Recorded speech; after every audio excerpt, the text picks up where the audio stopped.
Hello everyone, my name is Khalil John, and I'm just going to go over the animation portion on what we kind of missed, what we kind of went over. So right off the bat, let's start this tutorial by creating a plane. You can create a plane by holding Shift A, plane.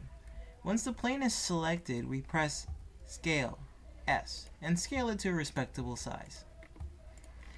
Once our plane is completely scaled, we're going to add another piece of geometry for, say, a sphere.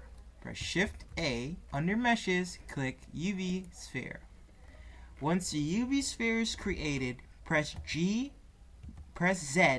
and bring the sphere up above the plane.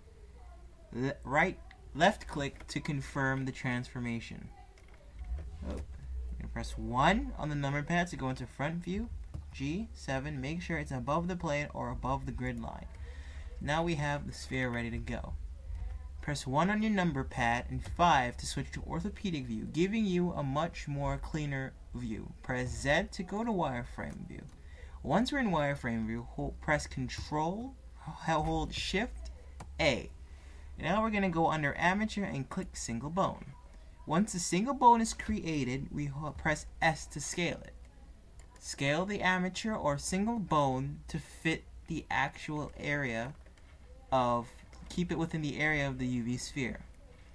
Once that's done, we select the UV sphere and we're going to select the bone by holding Shift right click. Once the UV sphere is selected, then the bone, you'll notice the UV sphere will be highlighted a dark orange. It's just marking and telling you that the UV sphere was the last item selected. Once that happens, press Control P. It's going to give you an option object P, object keep transformation, amateur deform. So we're going to click automatic weight heat. Control P. Make sure you select the sphere first, then Shift select the amateur or the single bone. Now we have applied influence to our 3D object. Now select the bone. While still in wireframe mode, click Object Data. We're going to go down to Display and we're going to click X-ray. We're going to press Z or click Viewport Shading, Solid. Now we're back to our solid view. Now we have a rigged character, believe it or not. We're going to right click on the sphere,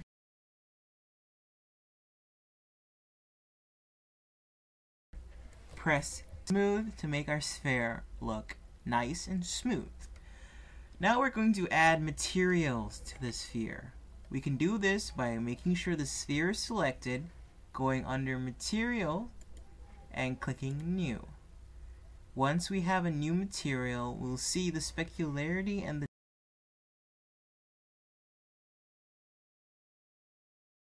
diffuse. We're going to click the diffuse and choose whatever color we want. Now we can play around with the colors, etc. to whatever we find comfortable. Now we need to add a camera because we're working with a scene. We're going to hold Shift A and create a camera. We're going to press Shift A again and create an empty. We're going to zoom in and press Z to find our camera. Select the camera, press G to grab it so we can see it. Press Z again to exit wireframe mode. Once the camera is selected, go to Constraint, click Add Constraint, click Track 2. This will open up a Track 2 menu. Under Target, click the box and click the sphere as the empty as a target. You will see a blue line being drawn within Blender's 3D viewport. On the 2, press click -Z. On the up, click Y. Make sure your space is world space 2 world space and your influence is at 100. This will be by default. All you need to worry about is the up Y and 2 -Z. Now we're able to press G and move the camera wherever we want, and its rotation will stay locked onto the actual empty.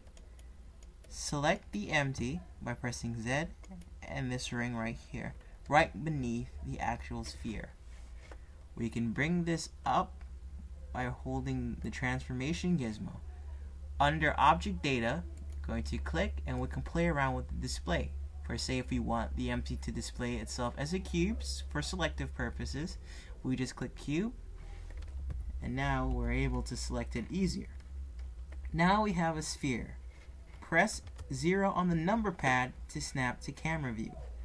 We can grab the camera by clicking the gray highlighted, gray dotted borders, pressing G and pressing X to zoom out. Now we are ready to start animating this character. We're going to click mode. Okay, make sure the amateur is selected. Click mode, then click pose mode. Now we're at a completely different mode. Select the bone. Pose mode allows us to manipulate the actual bone. Once the bone has been manipulated, the very sphere will be manipulated as well. Once your bone is selected, under I believe under the bone option, under the transformation locks, open it. Lock all. Okay, unlock. Sorry. Unlock the transformations. Keep the rotations locked and keep the Y and X value locked. So that way we will only scale it. Oh, not Y and X. My apologies. There we go. Keep the Z and X values locked. So when we press scale, it is only going to be scaled on the Z axis. We can do it that way as well, but just for the sake, we're just going to scale like that. So now we have the squash working. So this is what we want in the ball. So we can transform it by pressing G, but we cannot rotate it, because we don't really need to worry about that for now. So this way, it's easier for us to just simply press the scale button and we can move it around without actually influence anything else. So now we have a squash working for us. That is good. So you can play around with this by grabbing it, dragging it around, scaling it, etc. Press escape to undo whatever transformation you've done, or Control Z. Under scene layout, go click animation, and we're now ready to animate. So we have our geometry ready and rigged, and we have our bone in place selected. Make sure if you're lost, if you're not at this step, go back and watch the video until you understand how everything works. Alright, so now we're ready to animate this. Let's shrink down our timeline a little bit, shall we? So click N, subtract, clear out the last integers here, and just type in 18. Now we see the timeline has shrank in. Hold down the middle mouse button and just drag the timeline to someplace where it's comfortable. Use the mouse wheel, scroll up, and just scale it up. Middle mouse button, position it so we can see all the numbers easier. Makes life easier for us visually. First off, right off the bat, we're going to click frame 1 and go to frame 2. We're going to click the start and input 0. Now we're going to hit I. Now we are going to scale the ball down just a little bit until we think it looks right ready for a squash. Now we're going to insert location scale. Now we're going to do the very same for frame 1. So insert location scale for frame 18, insert location scale for frame 16, insert location scale. For frame 8, we are going to control and press Alt S to undo current scale, and we're going to press G, the Z axis, and bring it up just high enough so we can see. Around there is where we want the ball to bounce. That's his peak we will pretty much want. Now we're going to hit I, or we can click on location scale. So now when we squash it, we see this is happening. Alright, so now We don't want this to. Oh, hang on. I don't know.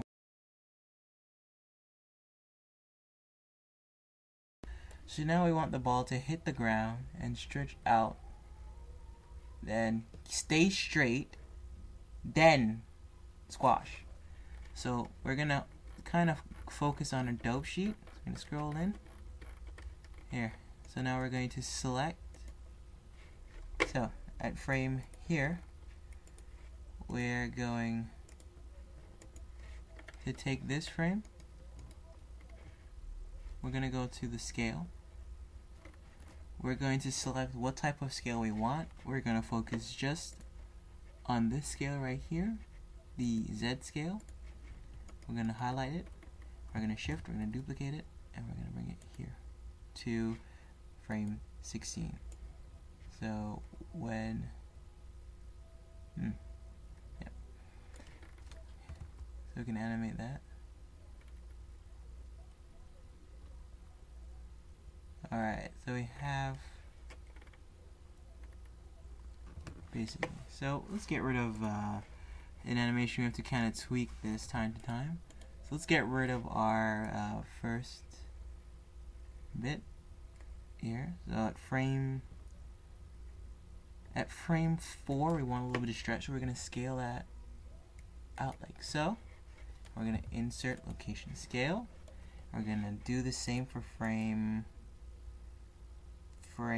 4 to frame 0, 6, 12. Do the same for frame. So shift, duplicate on your dope sheet editor, and bring it over to frame 12. Frame 12? No, there. That's frame 12. Okay. There you go. Okay, now we're gonna get rid of frame 16. Now you can see the animation's kind of cleaning up a bit. So make sure frame 18 and frame 1 is the exact same. So now we kind of have something going on for us. We can, once we're in 3D view, we can hit control down. You can see the ball is bouncing. That's good. That's a good sign. Alright, so now we gotta make sure the scale for this is undone. So Alt scale. Make sure everything is straightened out. For this frame, gotta kind of exaggerate the stretch a wee bit more, like so, and then insert location scale. I'm gonna duplicate that. I'm gonna bring that back to frame 14. So now we're gonna kind of. Alright, so let's get that and grab that back a bit. Okay. Again, it's just a lot of playing around and visualizing it the best way we can. Okay, so now we're gonna hold that, Shift D, and dragging it around here. Want to hold that position. There we go. Again, it's holding the transformation as well. We don't want it to do that. We just want it to hold the so press 8 on select. We just want it to hold the scale itself. So let's select just the transformation. So we have the bone one. Select that transformation, and that transformation. We're gonna delete that so we can see.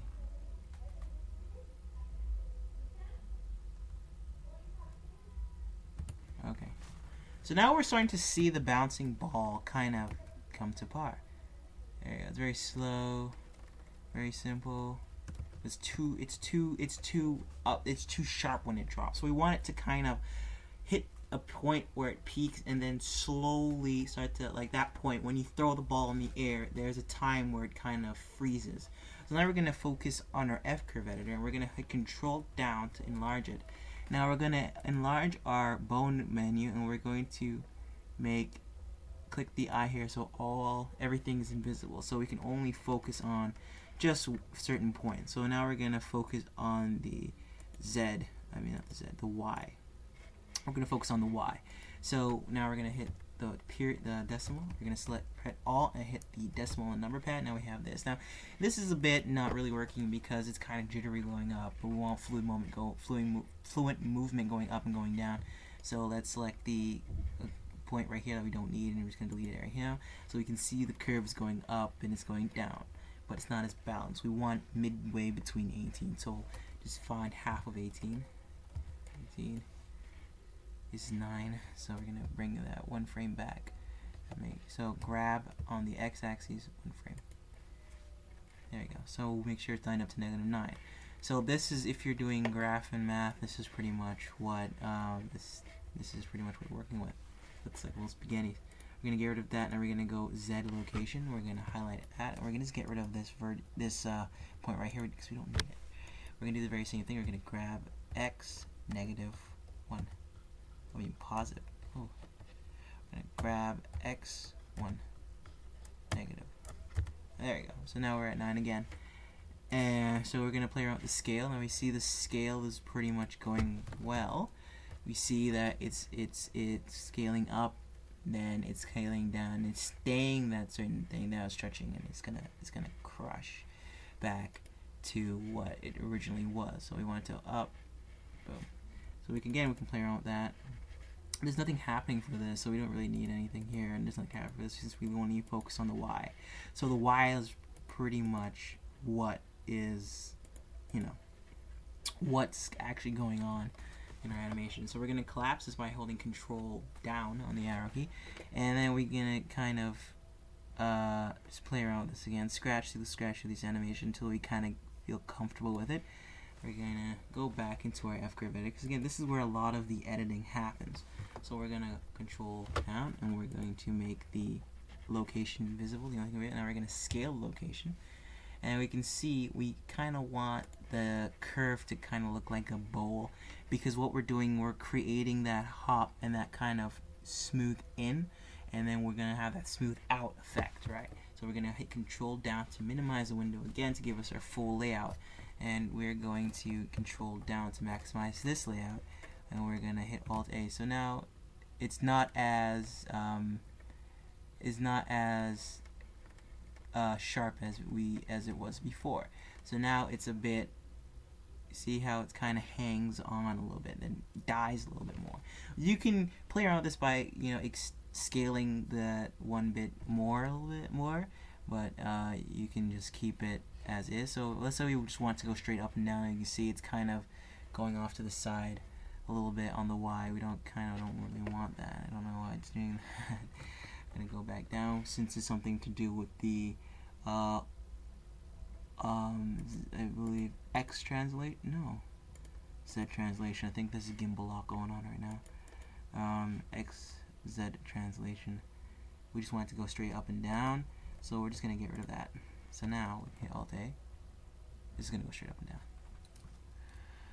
Okie dokie. So now we have the bouncing ball pretty much almost completed. We can go to scene layout and switch back to default. We can just animate that. And now we have a very broad idea on how it works. So yeah, we can go in and you can fine tune this again and again and again, just really get a good feel of it. But we want this is purely for the concern of the tutorial. I want to make sure it's short and sweet so it's easy for you guys to kind of grasp. So again, just play around with this, play around with the dope sheet, see what happens, play around with the F-curve editor. So we're going to go to our dope sheet one more time so I can explain a little bit how it works. So your dope sheet here kind of gives you the timing between frames for say how long it takes you to get to point A to point B for scale, rotation, and your F-curve just gives you the same thing, but it also allows you to edit the actual value of each thing. So the higher the curve, the more the value. So if the curve is up +10, your thing is going to transform +10, and it's going to go down. If it's -10, it's going to mode down -10. It's the same thing for taking math in that sense as well. Again, this is a very vague description for this, since we're just playing around with a simple bouncing ball animation. You can get really creative with this. You can have the actual bouncing ball itself, then you can add another bone and make the bone the base, and then parent the bouncing ball bone to the base bone itself, so the ball can bounce around. Then you can have the bone kind of move around and jump over obstacles and stuff like that, and just give yourself a good general idea and just a good feel on how to actually animate. So let's kind of finish this up to conclude this video, make it a little bit shorter. So we're going to head back to default, and now we have the camera. So the actual ball itself is kind of out of the scene, and we again, I kind of stress that we want to make sure everything's incorporated so we can see everything. So you can just kind of bring that out a little bit more, and then just kind of bring that up a tad bit more. So if anyone's familiar with 3ds Max, this kind of emulates the point and aim 2 camera. Make life easier for you guys to animate and set up your camera. And I can do this little scene setup.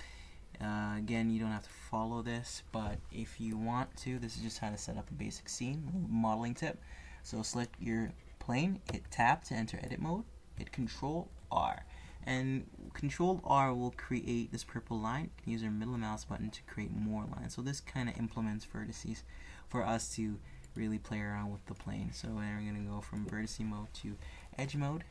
We're going to select the edges, and then we're just going to kind of multi-select a bunch of them, grab them on the z-axis, rotate them on the y-axis, kind of build like a little backdrop or something, so we can kind of hide the ugly background. There you go. Okay.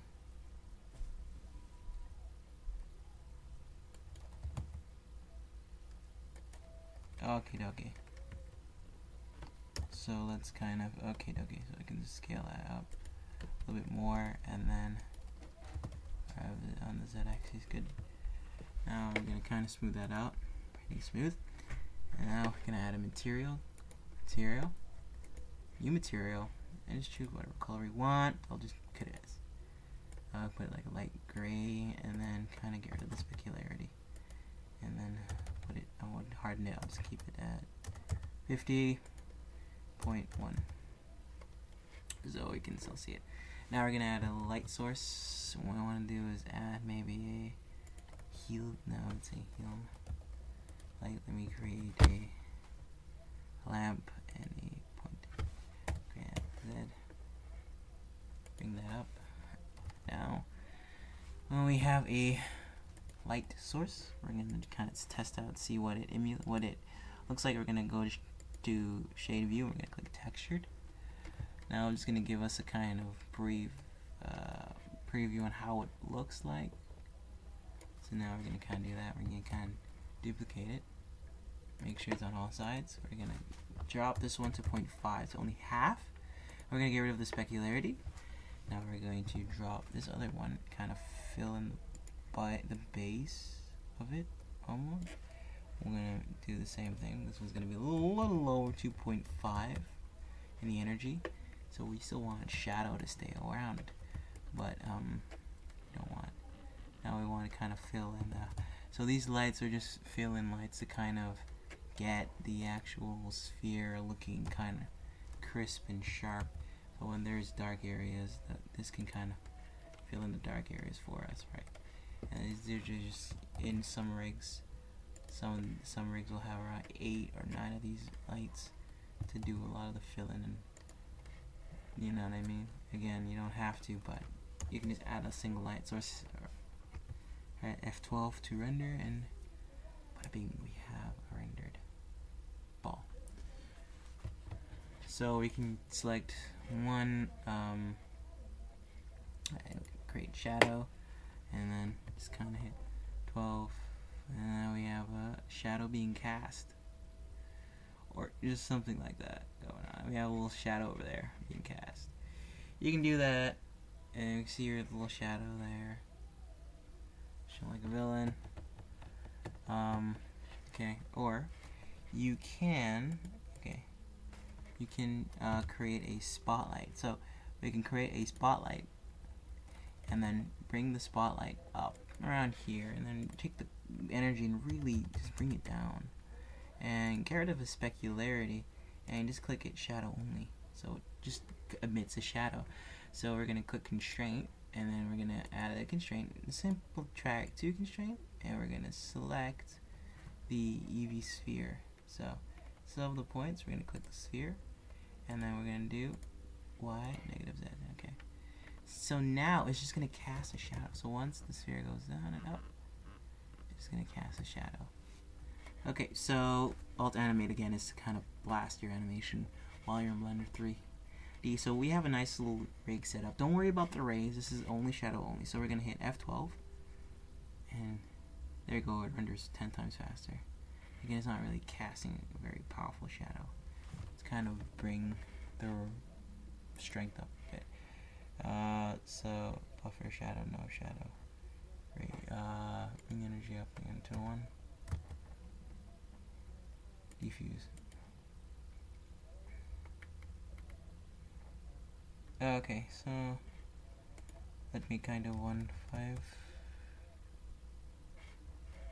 Okay, because if I click that, I'll have a very powerful spotlight, and I hit F12 to kind of render that, and you can see that spotlight happening, and you can see the ray happening. So that's, and it renders in a very fast, believe it or not, way. So, and I really like the effect that what's happening here. So let's go 1 instead, and this kind of is, so you see again, you can play around with this, so you can make it a little lighter. You still see that little shadow in the background. So you see, this is some simple lighting techniques you can do. Now, once you have a nice little lighting technique set up, we're going to go back to animation, and then we want to make this animation a wee bit longer. So we're going to select the actual bone itself. We're going to make sure everything's visible by double clicking the eyebrow. Hit Alt A, click channel, interpolation mode, and we're going to click make cycle F modifier. Now it's cycled. So when we alt animate this, okay. So now we're going to want this to go maybe to frame 90 or something like that. 24 frames per second, this is going to be 2 seconds long.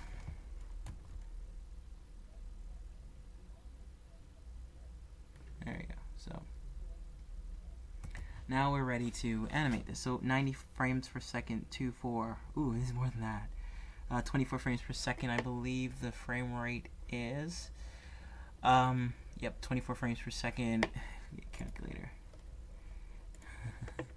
You gotta do a little bit of math in here, but again, it's nothing too crazy. It's 24 into 90 again. I'm not so smart. 0.2, okay. Yep, 2.6 seconds. That's correct. No, it's more than that. Because 48. Yeah, 2.6 seconds. Yep, 2.6 seconds is how long the animation is gonna last. You can, let's say I want it to last 3 seconds. You can open up your calculator here. Go calculator, and then you just do 24 multiplied by like 5 seconds, and it'll tell you how much. But it's all for 5 seconds. I want it to 120. 120 is 5 seconds. So that's pretty much what it is.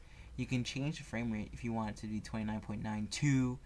29.97 is standard. You can do 30 frames per second, 50, or custom, or whatever you want. You can do 20 frames per second.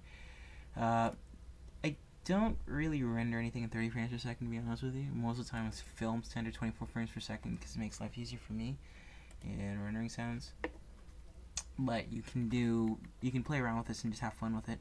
So we're gonna worry about all that crap. We just go to output and select the destination of our output desktop. Bouncing ball. Okay. So we're gonna hit accept. Now we named the file and we told the destination where we wanted to render it. Now we're gonna choose a format. I do AVI raw. You can do MPEG. You can do whatever you want. Once you AVI raw, you go all the way back up here. We'll test first. You can hit F12 to just test your rendering speed, how long it takes you to render one shot. For me, it doesn't take very long. For other people, it won't be as long as mine, because mine takes forever. Okay, so now we just hit animate, and we just kind of wait. So you can see the first squash. Again, you can add a little bit more shadow if you want. You can add a little less.